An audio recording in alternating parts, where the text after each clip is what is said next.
Welcome to Threads of Enlightenment, a podcast devoted to helping you overcome challenges in your life that prevent you from becoming the best version of yourself. Each episode features interviews with people from all walks of life about their journey of self-development and the principles they utilize to overcome their fears to achieve their desired outcome. Ready to be enlightened? Here's your host, Ken Primus. Welcome to another episode of Threads of Enlightenment, guys. You know, this is my favorite piece, at least on the onset, because I get an opportunity to stop here and welcome our guests. I truly want to honor them because I know what they are bringing on the onset, their time. 24 hours, valuable stuff. That commodity is precious.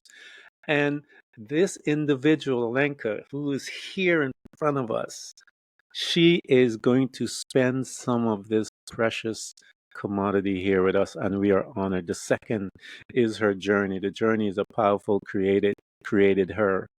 And she sits before us with a couple of things, a couple of ingredients, if you will, that she has gained from that journey: wisdom, knowledge, insight, understanding. These beautiful ingredients she is going to share with us so that you and I have the opportunity to become better human spirits while we're here on this planet. Thank you so much for coming to Threads of Enlightenment. Thank you so much for having me. I'm really looking forward to this conversation. Excellent, and so am I. One of the first question actually that I ask an individual when they show up is, how do you serve mankind? And that is, and my audience know the reason why I do this is because I want to make them aware that this life here is not just about them. We are a collective, yet we have each other, but we are also a collective. We learn and we gain and we support each other. And so I want them to have that understanding as we are about to embark on this conversation. Welcome. How do you serve mankind? I love this question. It's so beautifully put. I think I strive to serve in many ways. The one thing that I've started to notice as I've gotten to know myself more and more these last few years, I say that, and we'll probably get into why that didn't happen as much before then, is to help people connect the dots in ways that they may have not seen before so that they can get to know themselves better and be better versions of themselves. And what that currently looks like is building a system, which I'm currently calling a matchmaking system, that connects you to health providers and health experts based on shared values, shared lived experiences, current need, etc., so that you can find someone who can help you get to know yourself and to move forward on your journey so you can help serve others. That is a powerful assignment, and I cannot wait to delve into that because I came, as I mentioned to you, I came from the space of the industry of healthcare. And man, oh man, it is an interesting, and I try to educate as many people. Healthcare is a business. That said, let's look back into the conversation. One of the very first places that we start to, go back, if you will, and I tell people, you go back, we are afforded that time machine that is called memory. And we get a chance to go back into our past, if you will, and revisit some of the spaces that we hang out for a few years. The time clock is called years. And we progress all the way out, coming towards our self-development, if you will, our living on our own, doing our own thing. We're coming out from under the wings of mom and dad. What was your family unit like? Yeah. So my family unit was, I guess, similar in some ways to a lot of people and different in others. So my parents were actually political refugees from communism before the Iron Curtain fell, before the Soviet Union fell. And I was born in Canada, and I'm the oldest of three. I have two younger brothers. And so my parents and my brothers still reside in Canada. I'm in Los Angeles. So that was my unit, and the rest of my family still lives in Europe. Wow. So mom and dad had a different system. They came up on a different system than how you guys came up. Having those type parents that grew up in a different mindset, how did their upbringing and their perception of life how did that impact you as an individual? Yeah, I think on many levels, some of the things as an individual. So I was the oldest, Hmm. right? There's a lot of expectation. Then you add an immigrant child. So I was the first to, graduate university. Actually, I'm still the only one to graduate university in my family. But that was a big deal because my parents gave up Yeah. their secondary Congratulations. education in order to leave. My mom did graduate from her bachelor's year 2 years later, so I'm very proud of her. But I think there was a lot of pressure to put the needs of the family and to put the needs of things like achievement, Hmm. things like doing well ahead of self. So there was a lot of, keep pushing, keep doing, when you work hard, you'll do well. There was a lot of people pleasing involved in that and making sure everyone around me was happy. I think that some overlap from the culture that they came from. And then there's just some things about, being an eldest daughter in a small-ish town and community. Yeah, that's a lot of pressure. I know as the eldest from immigrants as well, the demands and the expectations that are there, those that are written, those that are spoken, and those that are not spoken. And I'm very familiar with how it drives you to become a type A personality in the sense a people pleaser most of all. Mm. And we know that that only serves us to a certain point, and then everything falls apart. So here you are doing, I guess, what in most cases the typical firstborn will do, feeling that tendency. I mean, you feel it without them even saying a word about it. You just wake up and you know it's there. And you're looking at your interactions with others. What was your interaction with your friends outside of the home unit?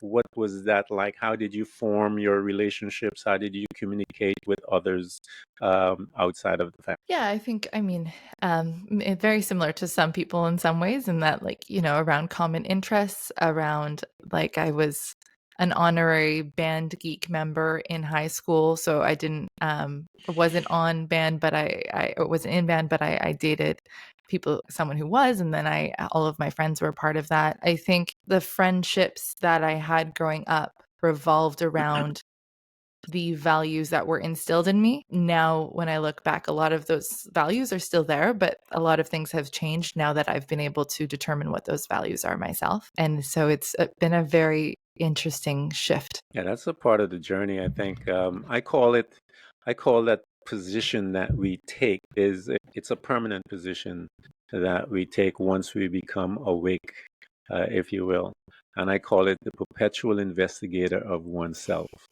because that's what the journey is all about. We're constantly probing why, and so forth. And so that assignment or that position is full time, 24 hours, and you're never going to be fired. So there's some job security in that, and It doesn't you're pay very well, able though. no pay, but there is some form of security there. So here you are, you're looking um, towards your college.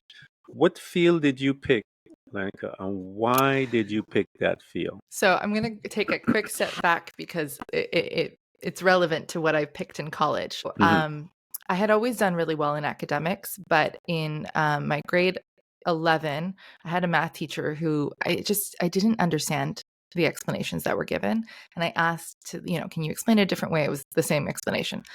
Short version is for the first time in my life, had a barely passing grade in that exam. Mm-hmm. And so then when I went into university, I read the entire book at that time. Now I'm sure it's online, of all of the options. And I chose based on a degree that did not require any math whatsoever. I didn't want to deal with that. I had a bad experience. And so what that looked like initially was political science. And I still to this day feel very the same. There's some things you learn about your brain chemistry. Once you learn them, you can't unlearn them. Yeah. And in this case, it was writing essays for like 40-ish hours on a single essay by the time you do the research and the writing, and someone spends less than 5 minutes on it. Yeah. It felt like an injustice to me. I just couldn't do Yeah. it.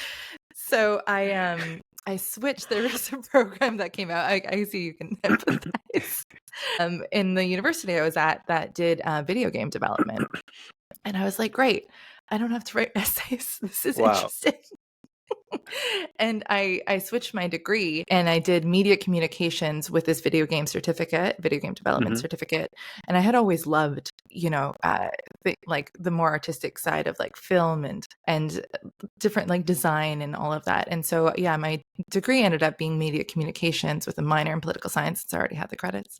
And then I did, video game development of all things. It wasn't planned; it just happened. Wow, what a detour, if you will, as to one's profession and how it came about. Very interesting that you went into that direction.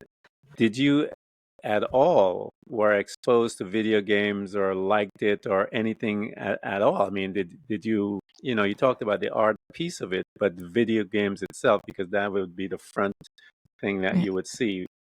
Were you interested, participated, any of that? I watched my brothers play with my dad for hours, but like, I don't know what it is. Still to this day, I get lost in virtual environments. For some reason, my brain can't comprehend. So I did really well with, what was it was on Nintendo 64. I'm aging myself here. It was like a racing game that I was obsessed with, would play all the time. I watched them play Zelda all the time, but I would get lost in the map and I just wasn't fun. And in fact, in university, friends of mine played drinking games, watching me fail at Mario. That was like a fun thing to do. But I just didn't. I love the art of it. I love the psychology of it. Like what makes fun is such an intangible thing. And the thing that my professor at the time told me is, he said, you can speak the language of all of the people it takes to build something like this. So you can understand what the artist is saying, what the developer is saying, what the producer, the project manager is saying, what the business people are saying, and you get it and you can put the pieces together, which is something I never considered as a skill, I guess, because nobody tells you that, but it is. Yeah, but it is. Yeah, it's a powerful skill to have, because you will be able to, as your professor said, to totally understand what drives each department, if you will, and the outcome that each wants to have. And so you would be better able to understand it and to guide the project, if you will, as to produce the best thing. So here you are, you're in this detour, and you like the concept of what makes fun. As you're in there gathering data, if you will, you're learning about all of these different things. How did it affect you? What were your behavior while you were there, your mental state, if you will, as you're collecting all these data and seeing all of these different things as you're moving through? Yeah, I think I had always had a drive to work. I think I started working when I was 14. I don't even remember, at like a friend's restaurant or stuff. And then I had always worked, and I still worked through college, worked 3 jobs. But there was something about doing that work on that video game project that was different, in that it was inherently creative and interesting. And there was no clear solution. To me, is fun. I know to some people it's very stressful, but to me, I like the uncertainty and the kind of open box nature. Yeah. That's life, isn't it? So here, as you're moving through life and you're there, you're gaining, and you began to notice the certain things, the uncertainty, which is key in living, and that's what the religious folks will say, faith. You have to make those steps beyond the uncertainty based on your faith and your belief about what you're heading. So you're in the field, if you will, and you're getting closer to your quote unquote independence from everyone, getting your own place, your own stuff, getting into your profession and stuff like that. When you got into your profession, what was the first space that you landed, and how did that come about? Well, I had 2 directions I could have ended in. So I had done an internship for an embassy, and I could have taken a receptionist role there. But I also had a video game startup that didn't quite have an offer on the table for me at the time I was graduating. And then a couple weeks later, they did. So I moved across the country. I was, I believe, the 7th person at that startup. I moved with 2 suitcases. I had an air mattress and I slept on the floor of an apartment in Montreal for, the first couple months before I could afford a mattress. Wow. And I jumped in. I found out they hired me because I had done Illustrator, so some basic design things in my degree, which that came from that media communications, degree I switched to. Yeah. And I jumped in and did all sorts of things. I think I'd have to go back on my resume, but I think my first title was marketing coordinator, but it was it was so early on, I was told I could kind of do whatever I wanted to, if you will. Like, also, I was given, ironically, within the first couple of weeks, I remember the desk I was sitting at. So the investors had basically invested in, and this was like government invested in a company that had 3 different parts to it. And one part was the video game publishing side, which is what I was working in. And my boss asked me to redo the financial model based on what they had proposed to get this investment. Like I said, had avoided math my entire university career. I've never built a business model in my life before, and now I'm being asked to do it. It's just crazy. Yeah, isn't it how life is? I try to educate people to let them know that everything that you've gone through, every job, every incident, everything that you go through, there's a purpose for it. It will be tapped later, but you don't know when or how. But that demand will be placed on you again. The reason why I try to educate them about that is not to be frustrated and feel as if what they're doing is just mediocre stuff. Nothing goes to waste. That mediocre stuff that you think will probably be the key later on in your life. And so I try to do that to help them to adjust their mentality, because once you adjust your mental status, things become a little easier and more palatable, if you will. If you're just looking at the bad side of it all the time, just find the good. And I tell them, trust me, it will be used. So here's this demand out of nowhere. Who would have thought, and boom, what was your reaction? Let's do it, I guess. I mean, I had a job. I was barely paying. I believe her name is Elise Myers, says this thing that became a trend. And she goes, how hard can it be? I'm like, I'm going to figure it out. And that was kind of my approach, is like, okay, I don't know what I'm doing. And it's not that I'm not going to say I don't know what I'm doing. I may, but I'm also going to say I'm going to research this and figure it out. And turns out I did a better job than they did, which is not hard because they came out with assumptions that were just, pie in the sky. But it really, I think a lot of times we come into things and we think that we are unqualified and we don't know what we're doing. And sometimes it's true. And other times when you start to dig in, you learn that you know more than you think you do, and that you are more capable than you realize when you give yourself the ability to try. Yeah, the imposter syndrome is all across the board. I tell people it's all across the board. Everyone at some point in their life will go through that. And again, it's a conversation that you have with yourself to encourage yourself to say, hey, at least let me put in the data, the work to get the data so that I can figure this out. And that's all it is. It takes a little discipline and you'll get there. So here you are. Things are doing good, if you will. And you show the boys, the old boys, that you know a little more than they. And you're there at this particular company. And how long did you stay there as you're moving through your life, Alenka? Because what I wanted to do is to get to, as you're moving forward and life begins to change, if you will, incrementally, because we have these little thing called red flags that are flying all over the place. And we don't pay attention to those things. And then one day, life happens. So talk to us while you're at this particular juncture in your life. How did you feel about you? And how was your relationship with others as you're moving through your life, getting further out in age, as they say? Yeah, I mean, I was young. It was my early 20s. I did feel every year that I was a different version of myself, that I had really grown. Now looking back, I'm not saying I didn't. I'm just saying I didn't grow the way that I wish I had. Yeah.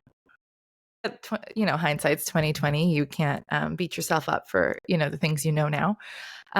I think I was very much in that people pleaser mode, and very much in my work is who I am, and it means everything. So I will sacrifice everything for it, which now is not the case at all. But that's because of what I've gone through. A lot of that was self-imposed pressure. Like, that wasn't something that others put on me, but I chose to push forward with that. I think I also saw my value in how others viewed me, like both as a young woman physically and, with professionally. Like, it was that was very much where my value lies at that time. And that's since changed, and I'm very grateful for that. But I feel like that's a very common thing with a lot of women, especially, that we feel like our values in literally how others view us. And so we do a lot to put emphasis and time on that, instead of learning to love and care for ourselves just for who we are. Yeah, I think part of society does that. And corporate America does that a great deal. Then again, you have the general society in itself also has your general roles, as we stated earlier. So there's a lot of demands on us as individuals, the men, the provider, and your identities in your job, and all kinds of crazy stuff. And then the woman is how she looks, how she presents, and being a part now of the workforce, the same thing. And so it is beginning to become pretty, it's getting harder out there, I think, to a degree. We see these demands, and then there's always the personal demand, which is so much more intense than anything that any societal person can put on us or anyone else. So you're moving through life, and we fast forward a little. As life begins to disturb your comfort, how did that look like when you started getting in touch with the deeper you, the one that is behind the eyes, that inner individual? What did that communication look like as you're beginning to investigate more about you as an individual? Yeah, so it happened. So afterwards, I had a different job, and I traveled a lot, and I got to do some really incredible things. But what happened with that job is that I pushed myself so hard that my body quite literally shut down and refused to work. In hindsight, I realized it had been happening for a few years, but when it happened, it felt like it came down in a couple months, and it was so bad that I could barely write an email or two a day. It would take me hours. Whereas I could, I would have written, tens within an hour very easily, constantly, and been on calls all day. Like, that was a normal thing. But my body now I know that my body was refusing it. It saw the stress I was under and was like, we're not doing this anymore. And that forced me to reevaluate things in a way that I had never before, because all of a sudden I had to quit a job, which I had never done, and not have a plan. Yeah. Like that's not something that I had done, but I didn't have a choice. Grinding my teeth so bad, I was in extreme pain all day, amongst other things, it really the stress started showing up physically in my body. And that meant I needed to take a step back and to give myself rest, first of all, which took a couple of years, which was painful, and then start to build a relationship within myself that was kind, that looked at the things that were going on with curiosity and not judgment. And it changed everything in my life, from choosing to spend time doing certain things or with certain people, to what I eat, to prioritizing, day-to-day tasks. Now I rest a lot more than I ever did, because I don't see it as a weakness. I see it as a strength, in that I am giving my body what it needs. I could go on this forever, but I feel like it's when you hit a breaking point and you have no choice but to heal, you do things, and everyday life is impacted in a way that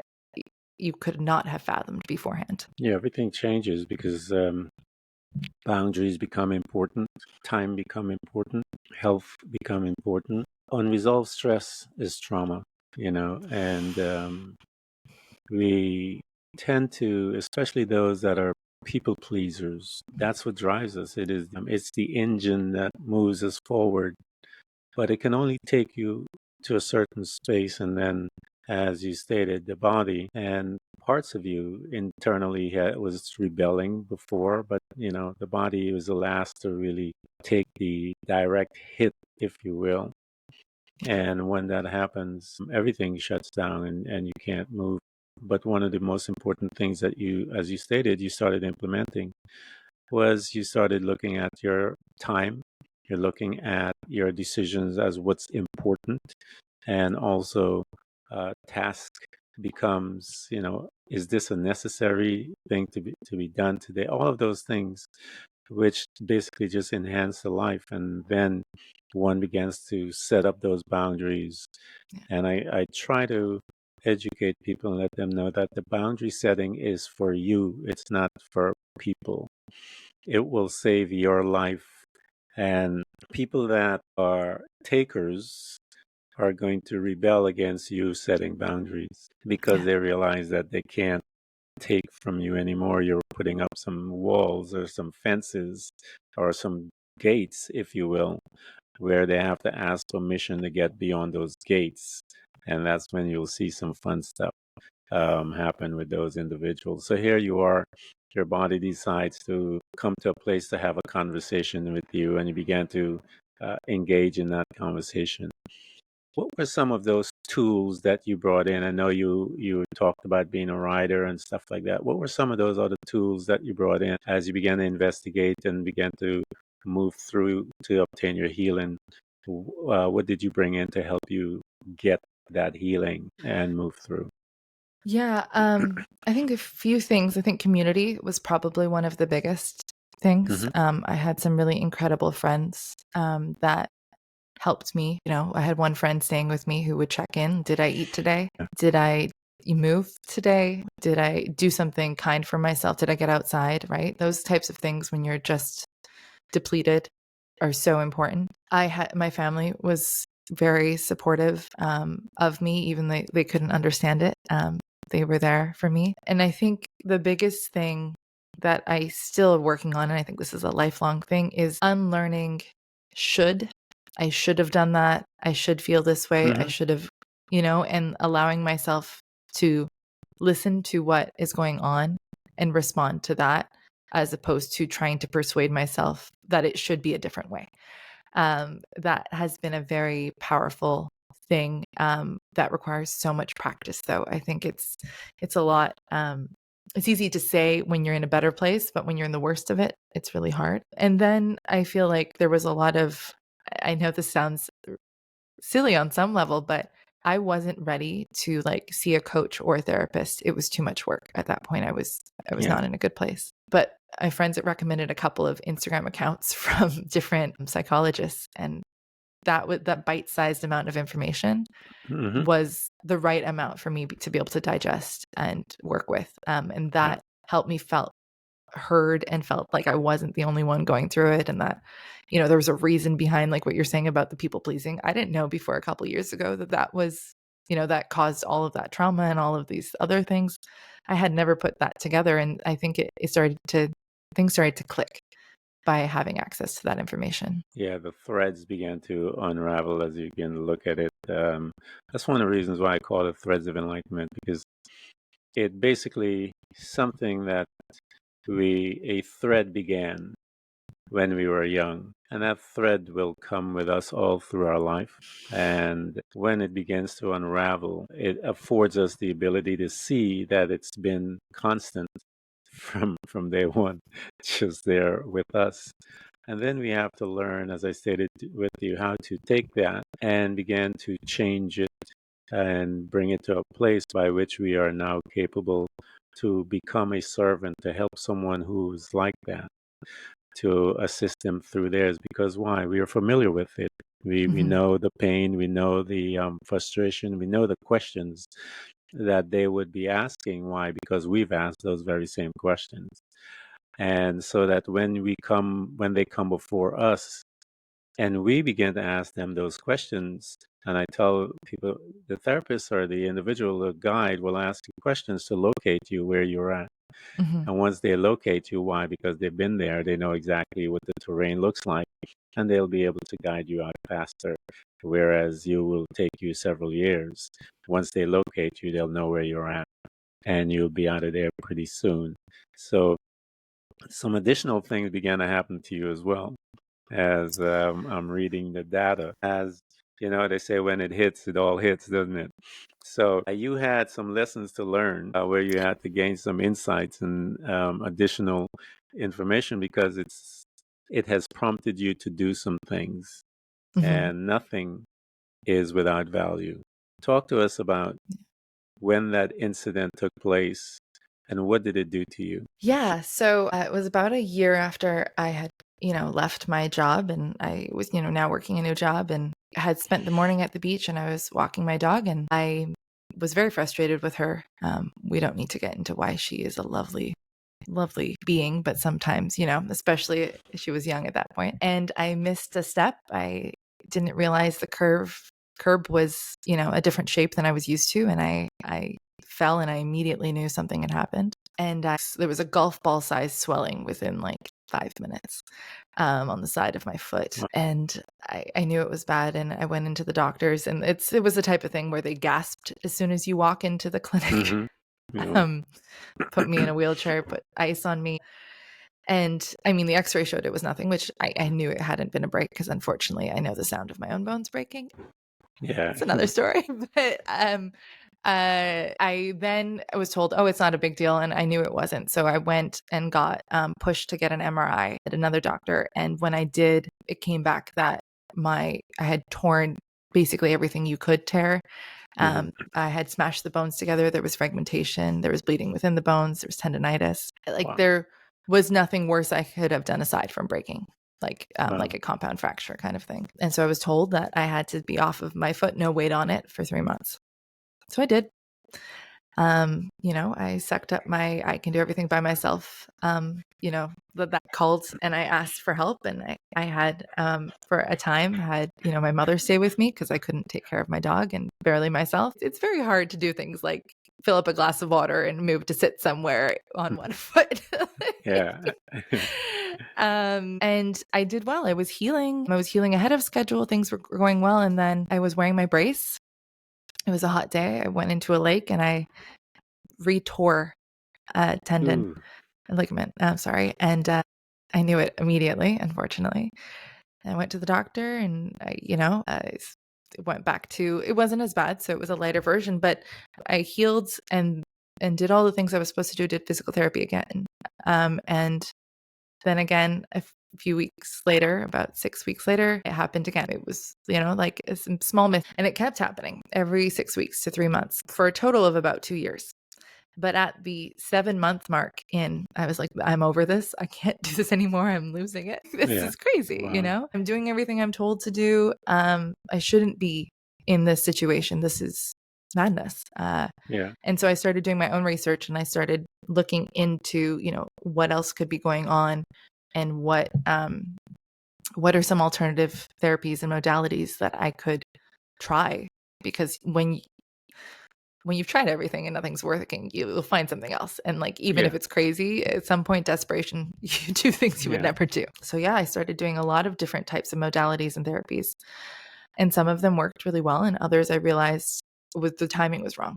But I slowly, after years, literally, I started to learn different things, like maybe I should slow down and pay attention to where I'm walking instead of being in my head and thinking about things all the time, Yeah. Yeah. and change. I learned about how my stance and the way my body, my natural Mhm. way of standing, my natural way of walking actually was making me more prone to injuries. And the short version is I learned a lot, and I really had to reframe everything in my life around this healing, and I still do to this day. Yeah. Body mechanics is so important when it comes to parts of healing, especially when it comes to the feet and hands and stuff like that, standing. It's amazing how body mechanic will affect everything. Once you understand it and you start making those adjustments, you tend to heal because you're not causing any more incidents, if you will. As you are doing all the research, the data collection, and so forth, and your mind is one that thrives on data and all of these different things, as you're putting it together, what did you begin to see as to the need of what you were experiencing, because you start seeing needs or gaps that needs to be filled. What gaps did you begin to see, Alenka, and how did you begin to think and put thoughts together, a process by which you felt that you can fill those gaps? Yeah. So for me, I think there's two major gaps, if you will. The first is when you have tried all of the resources you have accessible to you, right? Whether that's doctors, friends of friends who are health experts in some way, and you're still not getting answers, there's no way to find out who could help you currently. There's no system for that. Yeah. There's no, this is what I'm feeling, and you enter it into something and it tells you what to do. It will tell you potentially other things that's wrong with you. But if you don't know, like, for example, I found out I have hypermobility, but that was after a bunch of research and different things and like a winding road. But I never had that word prior to that. And so I would have never been able to found solutions for that without the word. But there's like a missing connection piece, right? Like if you don't know the right person who can put you on the right track, you don't have that guide, if you will, you're kind of at a loss in a lot of ways. And a lot of us are so miserable in whatever we're going through that we don't have the energy to do the research. I am just someone that's very obsessive when it comes to research. So I spend a lot of time on PubMed and other, scientific articles and all of that. So that's one gap that I really felt, and I still see to this day, is if you don't know the right person, you're kind of out of luck. You don't know the right thing. And then the other thing is I met some really incredible providers. I still, people are very close to my heart, and they're so good at what they do. Incredible healers. They're amazing. But in order for them to be able to spend time full-time doing that, they need to do marketing, they need to build websites, they need to figure out how to get clients into their schedule, they need to figure out pricing, they need to figure out how to explain what they do in a way that's the regular person can understand it. These aren't some things that they're taught when they do their training. These aren't things, and even if they are, a lot of these people are like, I don't want to do that. I don't enjoy that. That doesn't bring me joy. And in fact, it takes away energy from what they're amazing at, which is healing people. And so those are the two gaps that I saw, is like, I can find a way to make connections to these amazing healers, and I can help healers spend more time doing what they love and what brings them joy and what allows them to have impact in this world without wasting a bunch of time, creating dancing videos for the internet that they didn't love creating in the first place, Tell them about SAHA and what you came up about, and all of you that have been listening to us, and you always hear me say it, and I'll say it forever because I know the purpose of the transition. Alenka always at some point invite the listeners to gravitate a little more to becoming a hearer. When one hears, changes take place in their life. If you're listening, you can miss things, you can miss the nuances behind the things, but when you hear it, it'll change your life. And so I invite all of you listeners to become a little more focused as to listening to her and begin to transition, because this is very important as to what she has discovered about those gaps and how she can assist and bring those gaps together to create a way by which you can be helped, and help will be there for you to access all of what she's talking about. Invite us to that conversation as to what you did and how you began to formulate it. Yeah. So this came out of journaling, of all things. I was going through a breakup at the time, so another transitional thing, and a friend was put a journal in front of me and told me to journal. And I realized that I have, among many other things, but in relation to SAHA, I have the skills to be able to do those things that I was talking about, right? Fill that gap between understanding the patterns in terms of how people need connection and makes that connection work. And then doing all of, and that connection is through software, and then doing all of the rest in terms of the administration and the marketing and the et cetera to bring providers onto the platform in a way that they don't have to do that themselves. So SAHA translates to endure or together. I believe we endure through hard things together. And the SAHA platform, we're building it right now, and it will be a place where when you don't have answers and you're going through something and you've tried everything else, you can come and you can find someone who can help you. We're going to launch specifically targeting burnout, which unfortunately most people are very familiar with, especially in America, and that the stats are staggering. Oh, yeah. And specifically in relation to pain, chronic stress, and chronic fatigue. Those are the top symptoms, and there's more, but those are the top symptoms that we're targeting, and we're going to add conditions, et cetera, down the line. But we're focusing on that initially because they say, do one thing really well or do many things poorly. We want to do one thing really well. So we're bringing on providers onto the platform that specialize in various aspects of burnout. And then we connect you through our matchmaking system.